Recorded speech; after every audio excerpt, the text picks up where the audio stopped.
Hello, I'm Jim Riley, and welcome to Salute the Vets. This program is only available on Mid-Hudson Cablevision. We want you to remember that. My guest today, Russell Graham. How are you? Good, sir. Good. Happy to be here. Thanks so much for joining us. It's an honor to be in your company. Thank you. And one thing I want to say before we do anything else, we really very much appreciate your service to the nation. Thank you. Now, your experience, World War II? Yes, sir, I am. Give us a little, you were in the Pacific, you were telling me before we went on the air. Yes, I was. All right, now you worked on destroyers? I was assigned to a destroyer, right, which was USS Stockton, DD 646. You never forget it, do you? Never forget it. She now, was a hound dog. A hound dog? We call them the hound dogs of the fleet. Uh-huh. Yes, sir. Okay. Now, you spent how long in combat? It must have been a year or two? Or? Jim, like I mentioned earlier, from the time I got in, which was in January of '44, we got assigned to go to boot training, which was up at Sampson, New York. Oh, okay. So it was right here in New York State? Right in New York State. Yeah. They loaded us aboard the Lehigh Valley, I think, was the train company. Right. And they transport us up to the base up there. Right. Which from unforeseen reason, I can't remember.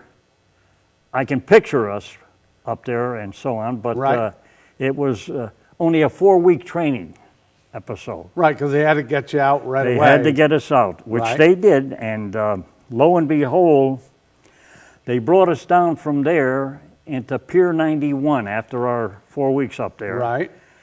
And we stayed overnight at Pier 91 was one of the big disembarking stations where they did a lot of reassigning and so on and so forth at the time.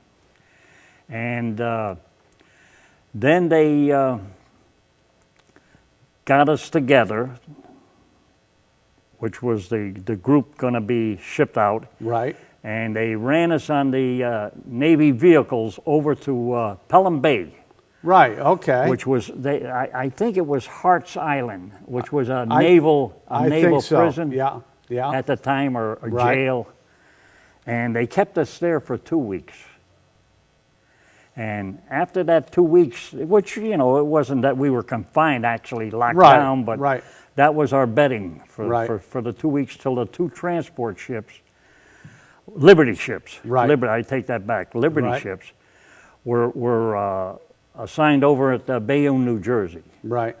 So then they loaded us on Army ferries and transported us down the river to Bayonne, loaded us up on, I can't think, I got that on my discharge and whatnot, but I would have liked to have brought that in just to refresh and get it right. But we got aboard, and the 2 ships departed from New Jersey, Bayonne. Right.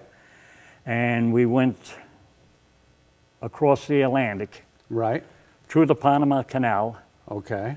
But the point I'm getting at, it took us 45 days. Oh, sure, yeah. To get to, and that's a they're both vast oceans, but I figured I worked in the Pacific, so I'm going to say that was really vast. Yeah. And for the many seamen that have been out there, if anybody has ever not crossed the equator, they'll know what I'm talking about when I say shellback. Right. Because you're a pollywog, as the Navy tradition. Right. And they tell me years ago, they used to take the Navy recruits, and when they got to that equator in the Pacific there, they did a hell of a lot of initiation. Yeah, hazing and initiation. Hazing and from what I understand, they used to throw the mates overboard. And a lot of them couldn't swim. That's unfortunate. So they had to cut that out because a lot of young men lost their lives. Oh, sure. And you figure depending on what ship they were on, ours you could actually set I won't say you set your hand down, but in comparison to an aircraft carrier, which is... We call those the floating hotels. Right. They were so big. They were with battleships, cruisers. Sure. And here we were just on our little old bobbers. or cork soakers, if you want to call it that. It would feel like that, yeah. But anyway, getting back to that initiation, they store all the waste and whatnot for a couple of 2 or 3 days because they know we're going to hit this particular area. And then when we do get there, it all opens up. And from a pollywog to a shellback, you paid your dues. Oh, yeah, absolutely. You paid your dues. Well, you know, also, when you look at what you're headed for, and what the duty you're going to have to serve, you better be toughened up, you better be ready. Well, this is true. But being 17, 18 years old at the time, what do you know? You don't know anything. You're just hullabaloo, and you know, you're going to do what you got to do. Right. And we've had, you know, our tour duty. Yeah. We had I won't say, well, he was smart, but he liked to volunteer a lot. And whenever we were in with the fleet, if there had to be a message to be sent, we'd have to leave the area with that message and get out there a few miles away from the fleet in fear of any picking up of the message. But anyway, there were 1 or 2 times that I can recall vaguely that we get out there, and if anybody knows what a typhoon is, watch out. Believe it or not, there's one in the Pacific right now, a devastating super typhoon going on. Let me so tell you've been caught in that environment? Well, in the skirmishes of it, but you know, you're trying to outrun it. Now, many vessels were lost. Oh yeah, absolutely. In these seas because they just roll over and they're done. But anyway, that was one of the threats. A big threat. Big threat. Now, you also did island hopping as you fought these battles. You went through the islands? Before I got assigned to the Stockton, I had to be put aboard what we call a supply ship. Right. And that supply ship main purpose was to take care of any needs that any one of the ships in the area needed. Right. Such as men, supplies, and so on. And we stayed aboard that maybe 2 or 3 weeks. This was in New Hebrides. Right. Then we were loaded up, and I think Guadalcanal had just settled. Okay? And we had gone over to Guadalcanal. For what reason, I guess, was whether we were going to go in and just wait our turn for another transport to come by and get us, but we never got to the beach of Guadalcanal. And then we got back onto the barge that they had us on primarily, and we were put back into another waiting period. But then, when the time came, the Stockton needed, I guess, 2 or 3 personnel. Right. And that's where I was assigned. Right. They had picked me, and, well, you had no choice. You were just assigned. Sure, you're assigned, and that's your duty. Yes, and that's you what were. You do. So I picked up a residency aboard the USS Stockton. All right, and what was the task that you were assigned to? Well, it was the task force was, I think, the 5th Naval District Fleet. Right. And we were going to go from there, Okinawa, which was it? Iwo Jima, Okinawa? Yeah. Well, Iwo Jima's on Okinawa, I believe. Yeah. Well, no, is it? Or is it separate? I thought they're Iwo separate. Jima's No. okay. I don't want to seem. Well, because I certainly don't. Well, anyway, we made those 2 invasions. Right.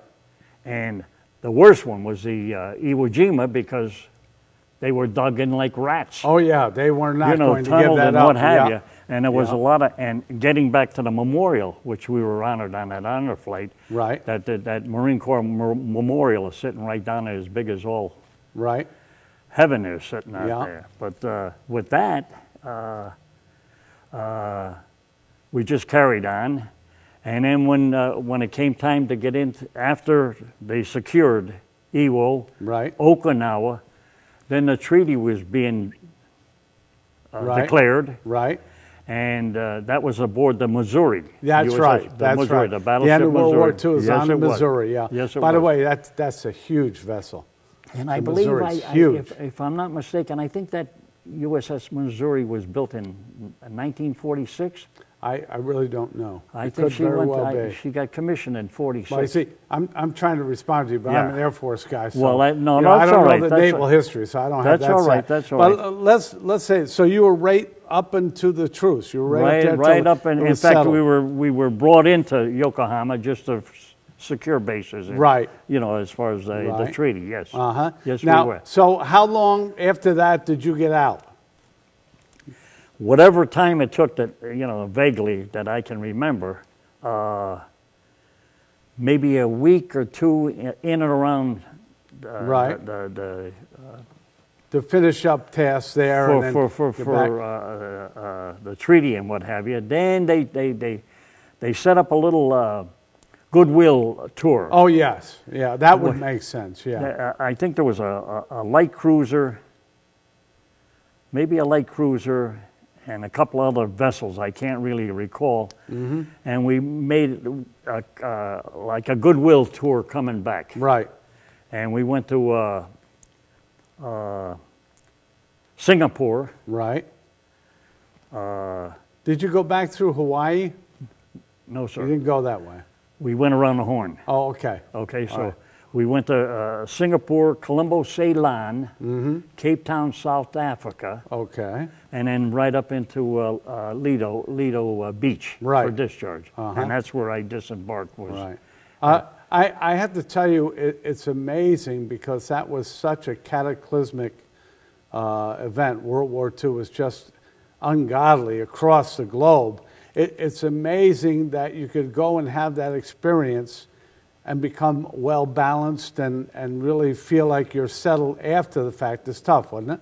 Well, when we got back, Jim, when we got back, I got my discharge and the little duck pin, I guess they gave you. Yeah. I don't know if you remember that. I or not. don't, Anyway, no. it was a discharge.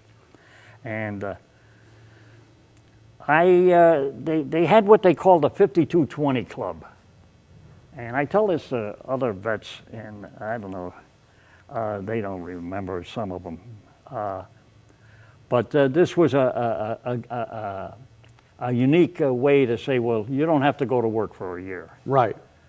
Here's $20. All right. 5220. Okay. Amazing. Amazing. And with that, my cousin Bob Diazzo at the time, God rest his soul, came out of the Army, Mm-hmm. and we stayed out. I never touched the 5220 club. I mean, I had a lot of buddies and fellas on the street corners that were just whooping it Yeah. because they figured, hey, this is our time. So anyway, Right.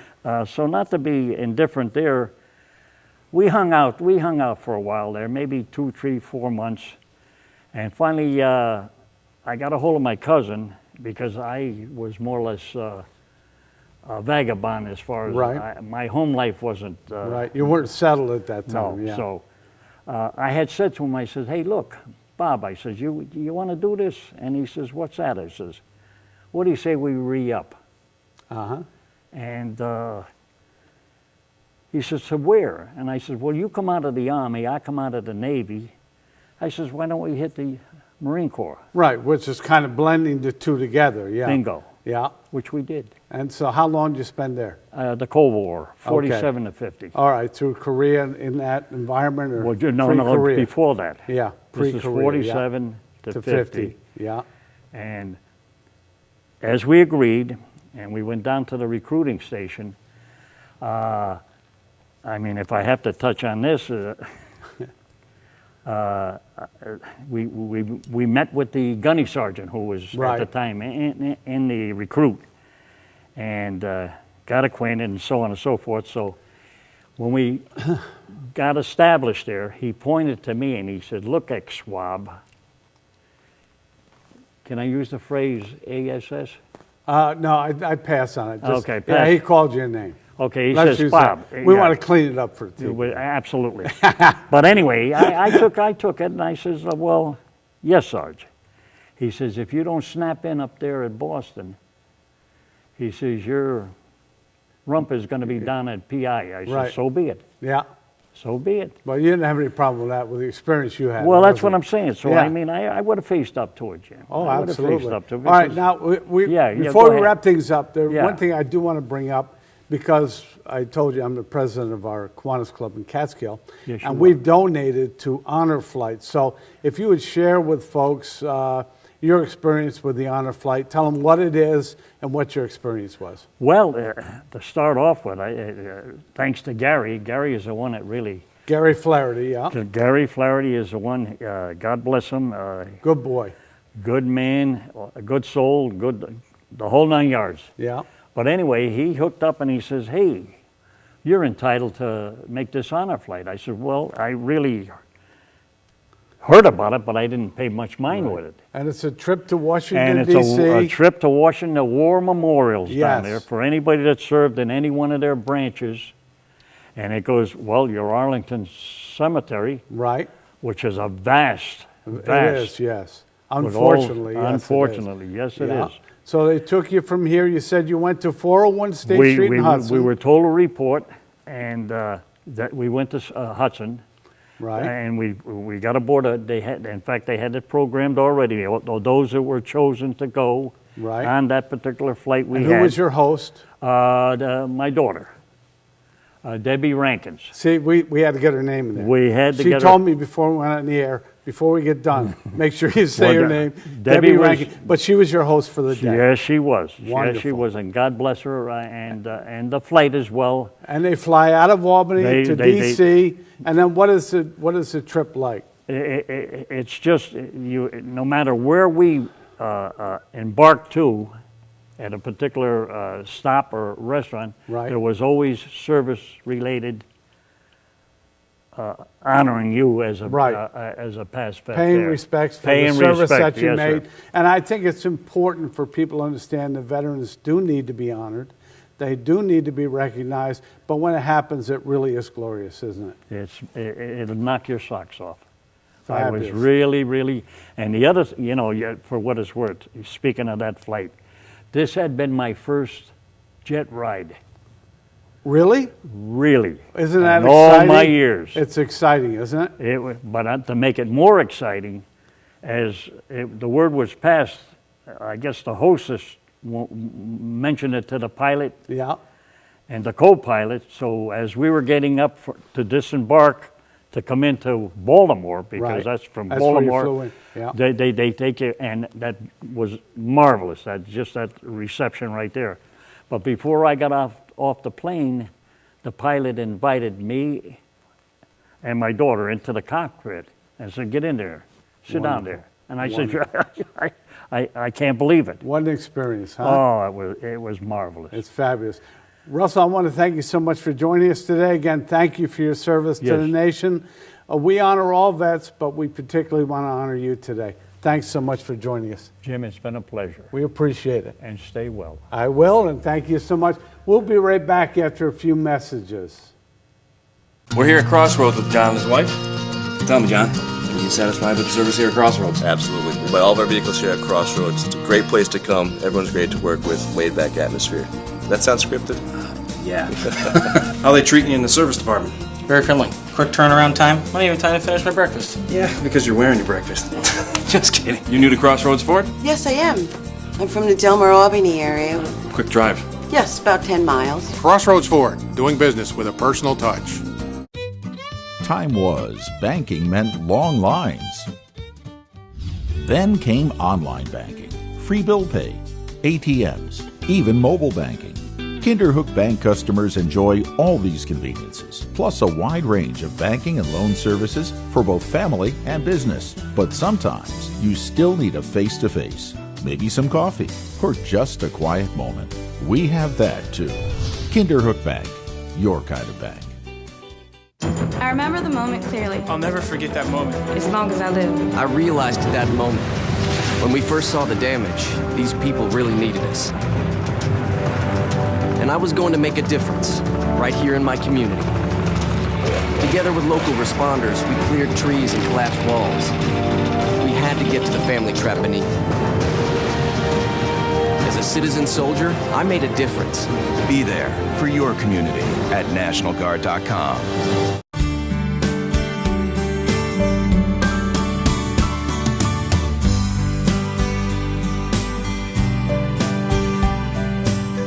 Welcome back. I have a very special guest with me now, Kevin Kropp, correct? That is correct. All right. Now, you've got the uniform on, so let's start with that because we're going to talk about some very interesting stuff at the college level. Let's talk about you first. Okay. Tell us a little bit about your experience in the military. Well, it was a very unique experience. When I got out of high school, my guidance counselor very politely told me that since I was kind of a class clown in high school, he says, college isn't for you. You don't have, so, you're not the college material, so why don't you, you got to look at something else to do with your life. So I thought long and hard, and I ended up going down to the Naval Recruiting Office in Kingston. And I raised my right hand, and I joined the Navy. And I did my active duty time in the Navy. I was down, majority of my time down in Millington, Tennessee, Naval Air Station, Memphis, where I did my schooling and then my active duty time. Never stepped foot on a ship. Which is ironic. Which is ironic, being in the Navy. People don't realize that there are other things to do in the Navy. And being in a landlocked state, nevertheless. Right, So I did my active duty time, and when I got out, I thought it would be rather interesting. I got out of active duty Navy, and I said, you know what, I want something different with my life. So I kind of tried the civilian sector. I tried college out. I did a semester at Allstate County Community College where I discovered that kicking field goals is, which I thought at the time, kicking field goals at Dietz Stadium was more important to go into class. Sure. Which later I discovered after my first semester it wasn't. It doesn't always work out. Doesn't necessarily work out. Yeah. So I needed something. I needed income. School wasn't panning out for me, so I ended up joining the National Guard. Okay. I went into the National Guard. I went into one of the 156 Field Artillery in Kingston, New York. Oh, they're based right in Kingston. Yep. Okay. National Guard base there, and I was a 71 Lima, which was an administrative, and I was in charge of doing DD-214s. I was in charge of all the administrative. Yep. That's our military record. By the way, you can't go anywhere without that stuff. No, and you if you're going to do benefits later on when you get out, can't go anywhere without DD-214. And make sure that if you're getting out of the military, make sure your DD-214 is correct. Yes. Make sure all the I's are dotted, all the T's are crossed, because it takes an act of Congress to change that DD-214. You won't be going anywhere. That is true. Correct. So that's a very important field. Yep. And something I think people have to understand, that those things are critical so that we know where we're going, what we're doing, why we're supposed to be there. So that was a very good place for you to start. Now tell us,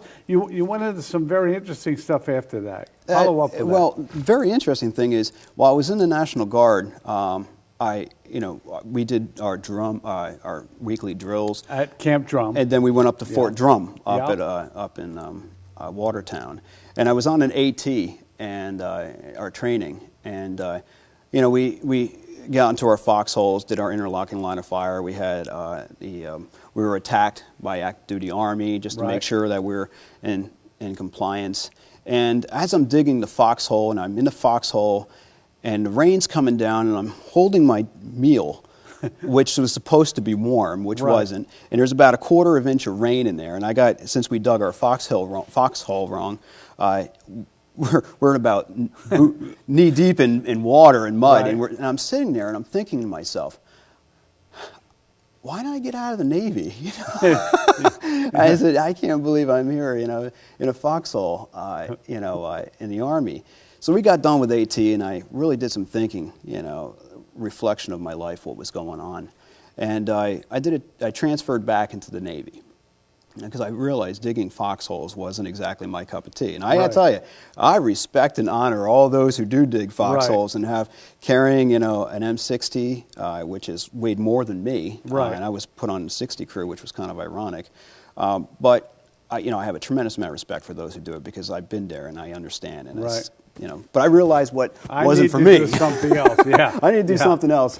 So I transferred back into the Navy, and I was up at the Navy Reserve Center up in Albany, New York.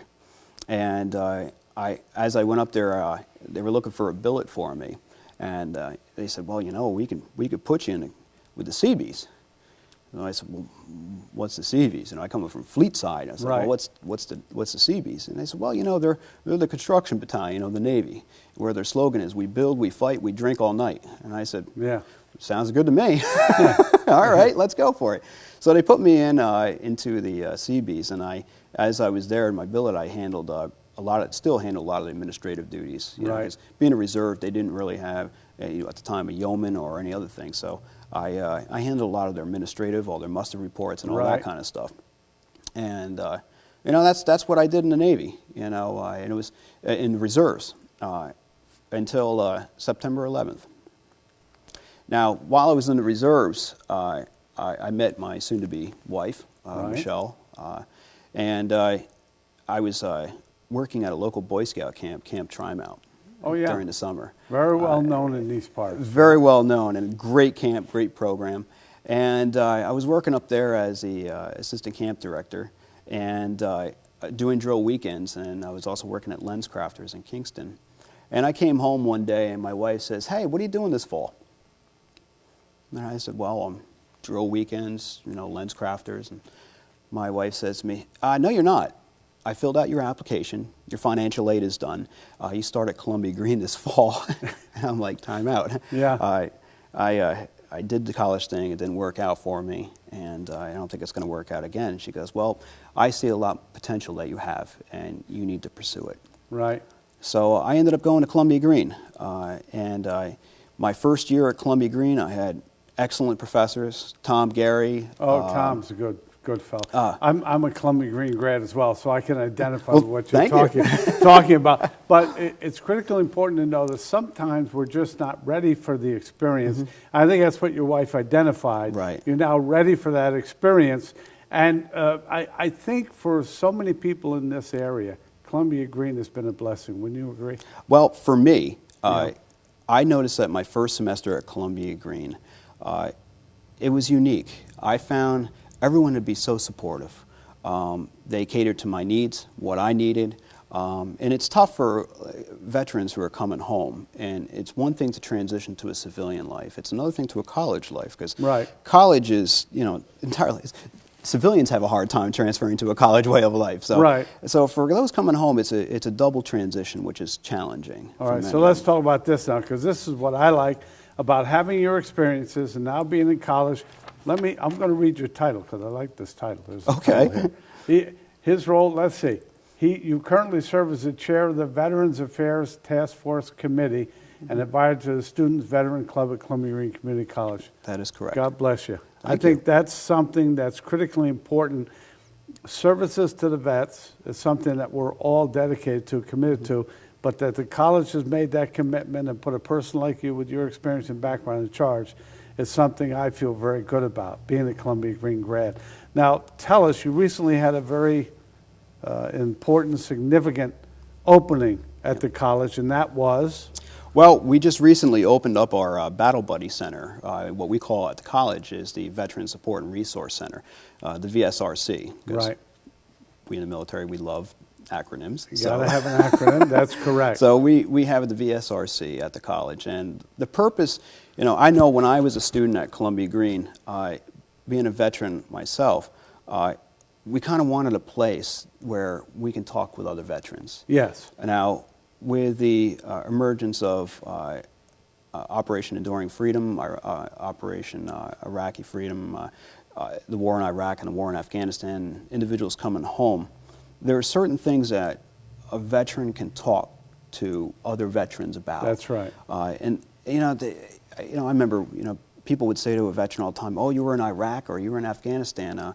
So did you kill someone?" Yeah. And that's the last thing they really want to talk about. It's like, I don't want to talk about that. Right. And I had a friend of mine who was in Iraq, and he called me up. I'm not going to mention any names, but he called me up, and he was quite distraught. And he says, Kevin, he worked with me at Camp Trimount. Right. And he says, I was covering the 50 cal on top of a hardback Humvee, and he was in Iraq. And what ended up happening was he felt the Humvee rock, and he looks down and he sees, an RPG halfway through the door. And he says, the only thing I remember is someone tapping me on the leg and to pull my finger off the 50 cal. Right. And he says, I went through an entire cartridge and not even realizing. Right. When we got rid of, when we went back and secured the area, he says, I noticed that there was a child And he says, I don't know if I killed him or if it was in the crossfire or what have you. He goes, but all I can think about when I was looking at that child was a Cub Scout. Right. The ones that I worked with every day. And he was crying on the phone with me, and he says, something like that, it's really hard to overcome, because, I mean, these are humans, these are people which you deal with. Right. And then, I know we're told they're enemy combatants. We try to make them a nameless, faceless individual. Right. But, we know. And it's, these are things that veterans are coming back with and haunting for the rest of their life. So having this space and having this environment that the college just created gives them a chance to interact with others who've been in that environment and that experience. You don't have to explain a lot of things. It's just getting some of those emotions and feelings out, because you have to stay balanced, whether you're going to class, whether you're attending college, whether you're working, whether with your family. You need those times and moments by yourself or with others in that environment. It's important, isn't it? Very important. It's an opportunity. It's a room designed for them to meet, to talk, to create a cohesive bond. Because when you're in the military, you have a form of a brotherhood that I mean, things that you can talk to people about that you just can't talk about outside. You just can't, because there's no way to understand that experience. And a lot of us hide behind humor as well to try to mask some of the feelings that we've had. But those of us who've been there, experienced it, understand, and we can talk to them about that.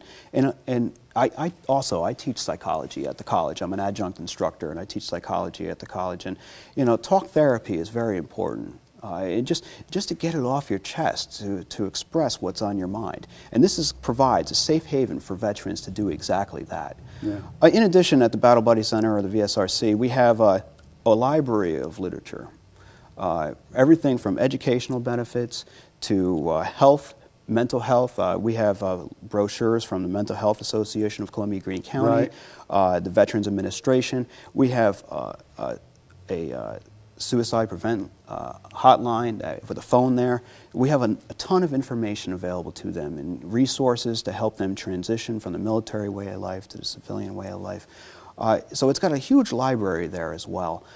It's got a TV, it's got a nice couch where they can just relax. It's got a coffee maker, which is at no cost to the veteran. So there's things there for them where they can, if they're there for 10 minutes, an hour, they can escape the college world and be part of a team again. Congratulations, Kevin. Thank you so much. You. Thank you for your service. No. Again, we're very proud of our college, Columbia Greene Community College. Thank you. Battle Buddy Center, also known as the Veterans Support and Resource Center, VSRC. And if anybody needs any information, anything that could be helpful to their family, friends, anybody has these needs, they can call you at? They can call me at area code 518-828-4181, extension 3373. Kevin, thanks so much. We appreciate it. Thank you, sir. I appreciate it. We also want to thank Russell Graham, who's with us today, telling us his stories.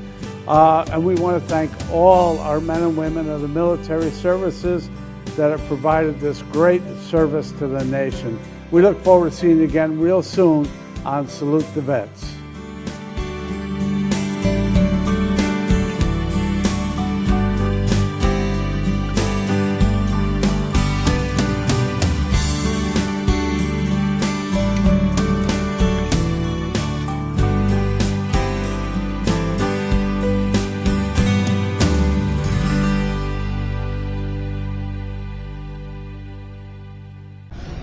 Banks can talk up a storm about why you should bank with them instead of the other guy. At Kinderhook Bank, you pretty much get what you see. You see it in our people, helping you manage your financial needs and plan your future. You see it in our products, a wide range of banking and loan services for both family and business. But mostly, you see it in our customers. A smile is worth 1,000 words. Kinderhook Bank, your kind of bank.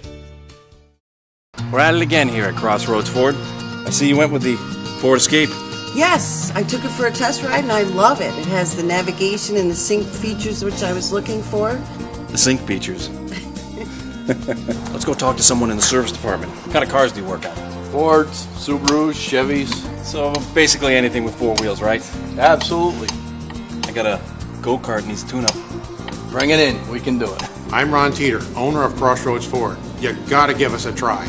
Welcome to Smart Home from Mid-Hudson Cable, a monitoring solution that brings the power of video to protect your family and home. Using cameras installed by Mid-Hudson Cable technicians, you can check in on your pets, be notified when your children get home, or look in on the nanny. For businesses, a visible camera can reduce crime and help employees and customers feel safer at night. Call today to learn how Smart Home can help you.